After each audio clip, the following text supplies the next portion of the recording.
Welcome to another installment in my Story Behind series, where I talk about the real-life stories behind some of your favorite or well-known films.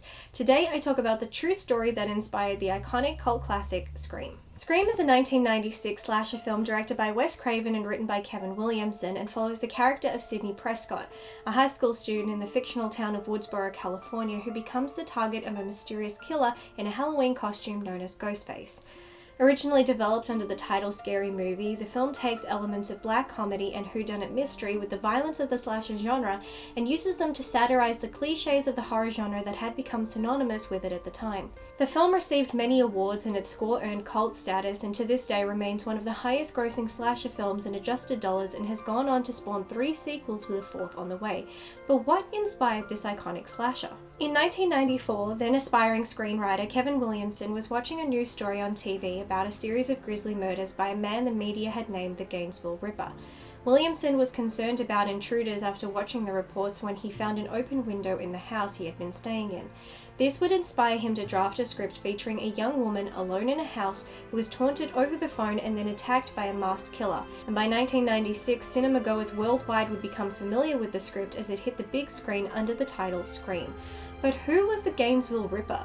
Who was the man whose news stories had sparked inspiration in Williamson? Daniel Harold Rowling was born on May 26, 1954 in Shreveport, Louisiana in the United States, to Shreveport police officer and decorated Korean War veteran James Rowling and his wife Claudia, who was 19 at the time.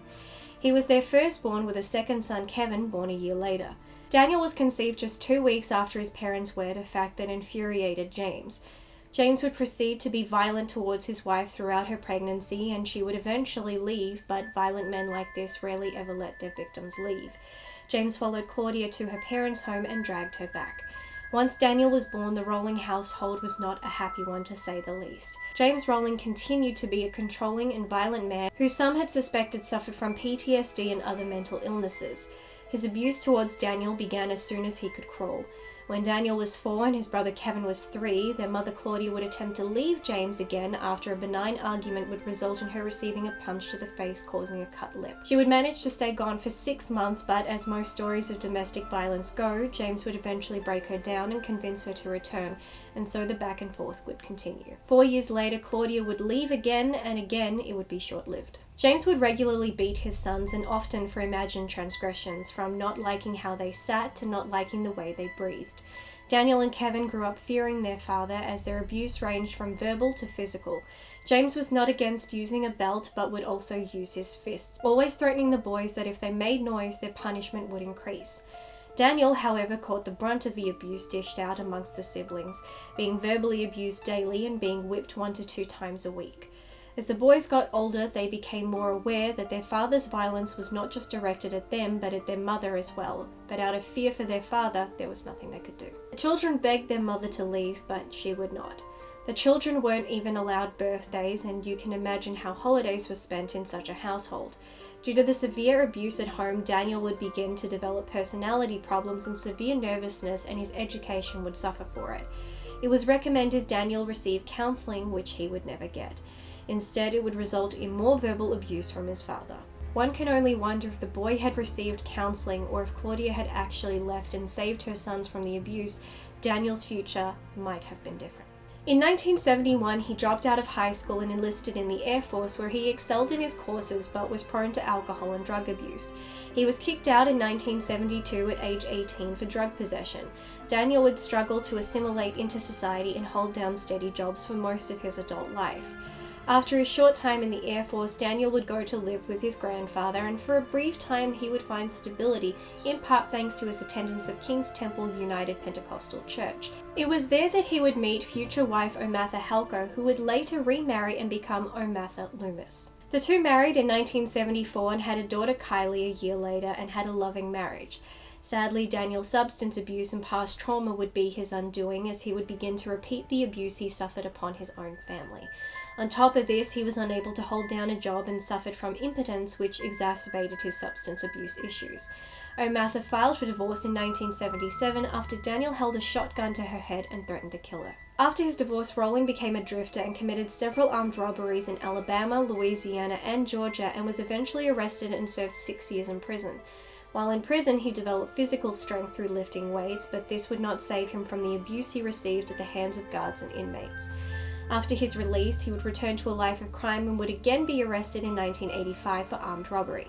In 1988, during his parole, Daniel returned to Shreveport and got a job at Poncho's restaurant. In November 1989, he was fired, and instead of taking the firing well, he lashed out at the manager when claiming a couple of dollars were missing from his paycheck and threatened the manager with violence.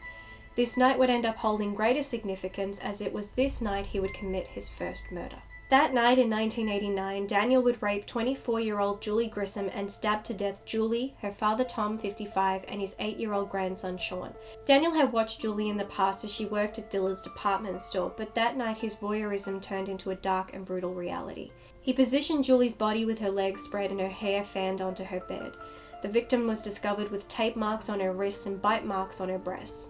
Arranging her corpse would become his signature, and the nature of the crimes would result in police suspecting him of the murders. The May following the murders of the Grissom family, Daniel would get into an altercation with his father, which would result in him shooting his father in the stomach and head. His father survived, but lost the use of his eye and ear.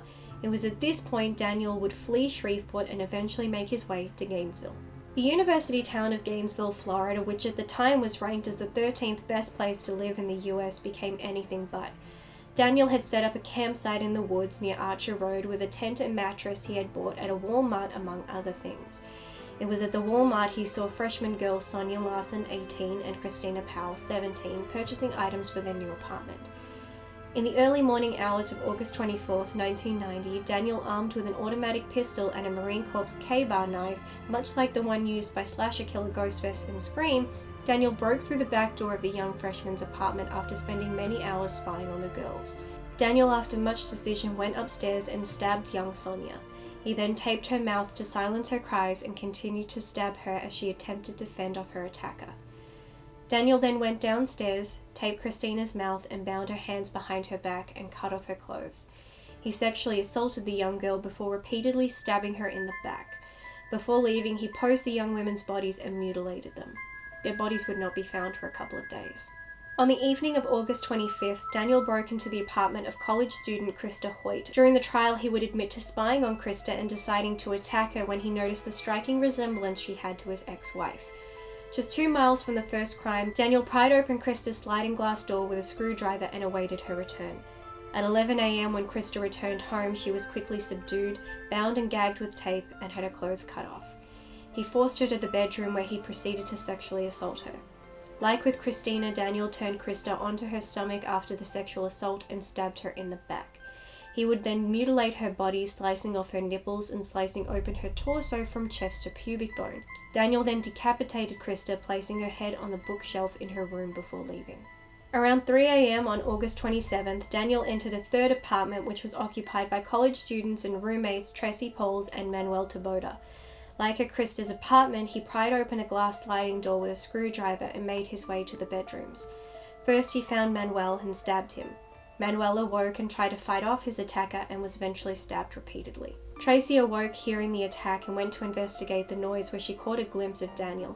She quickly ran to her room and locked herself in. Daniel broke through and subdued Tracy, taping her mouth and hands.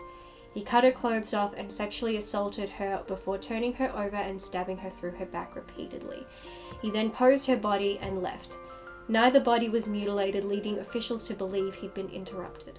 In the media, he was dubbed the Gainesville Ripper. The task force went to a great deal of effort in trying to track down the killer, even ending up with 2 suspects who they even detailed, and neither were Rowling. Rowling was eventually charged in 1992 after evidence came to light while he was serving a life sentence for another armed robbery.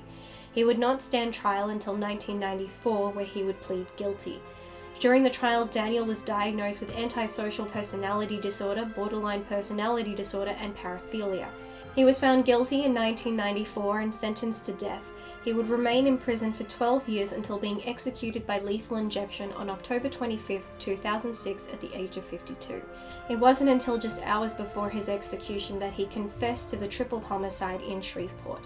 Even before his execution, he showed no remorse for his actions. Daniel Rowling lived long enough to see himself in a way immortalized through the film Scream, which was released just 2 years after his sentencing.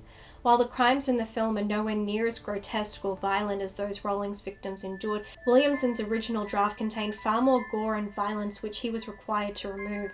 Once Craven was brought on board, he was able to have some of those elements restored. Perhaps Williamson's original draft had more similarities to the real-life killings, as the death of Casey Becker certainly had some parallels to the death of Krista Hoyt. Scream has been praised for 24 years for its ability to satirize popular horror tropes, as well as feature characters who are all too aware of horror films and their cliches. But one thing many of us tend to overlook is that this story, in a way, came as the result of the deaths of 8 innocent people. The killer became immortalized, his name and nickname still remembered today, while most people don't even know the names of the people he killed. Julie Grissom, 24, Sean Grissom, 8, Tom Grissom, 55, Sonia Larson, 18, Christina Powell, 17, Krista Hoyt, 18, Manuel Taboda, 23, and Tracy Pauls, 23. Real people with real lives who all suffered violent, agonizing deaths. We can only hope that they are at peace and their killer is finding justice. Thank you all for watching another installment of my Story Behind series. I hope, well, enjoyed isn't the right word, as this is a very emotional and upsetting story, so I hope you found this informative. Remember, many of us take enjoyment from horror and slasher films, but many of them are made from the pain and suffering of real people, and we get so caught up in the novelty of these films that we forget that. I think it's important to remember and respect the victims, instead of making every serial killer in history famous for being a killer, but we should also factor in that Daniel himself was a victim, and perhaps if that wasn't the case, 8 innocent people would not have lost their lives. But that is it for this video. Thank you as always to my amazing patrons, and I hope to see you all in the next one. Bye guys.